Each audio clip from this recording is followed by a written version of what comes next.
সরস্বতী পুজোর পরের দিন বাঙালিদের মধ্যে আর একটা পার্বণ কিন্তু খুব বিশেষ, সেটা হচ্ছে শীতলা ষষ্ঠীর পুজো।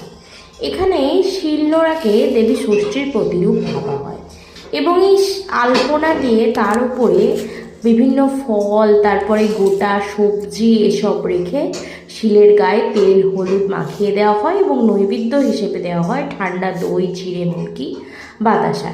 এখানে আমার দিদা শীতলা ষষ্ঠীর পুজো করছে।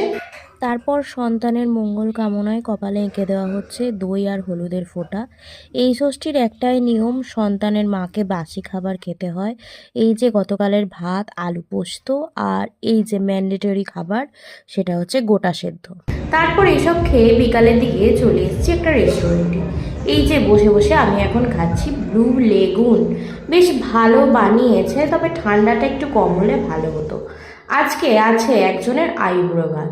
এই যে ইনি হচ্ছেন আমাদের হবু বর, এনার সামনে বিয়ে, তাই এনাকে আমরা এখন থেকেই তেল হলুদ মাখিয়ে একটু ম্যারিনেশন করে দিলাম। এখন সব ওকেশনেই কেক কাটা হয়, ইনি বা বাদ যাবেন কেন, তাই একটি কেকেরও ব্যবস্থা করা হয়েছে। কেকটি নেওয়া হয়েছে সুকন্যা সাহার কাছে। ও সত্যি অসাধারণ কেক বানায়। তারপর এই যে ওকে পায়েস খাইয়ে দিয়ে আইবুড়ো ভাত খাওয়া শুরু হলো। একটু ছবি টবিও আমরা তুলে দিলাম। তারপর ও নিজের মতো খাক, আমরাও একদম গলা অবধি খেয়ে বাড়ির উদ্দেশ্যে রওনা দিলাম। টাটা।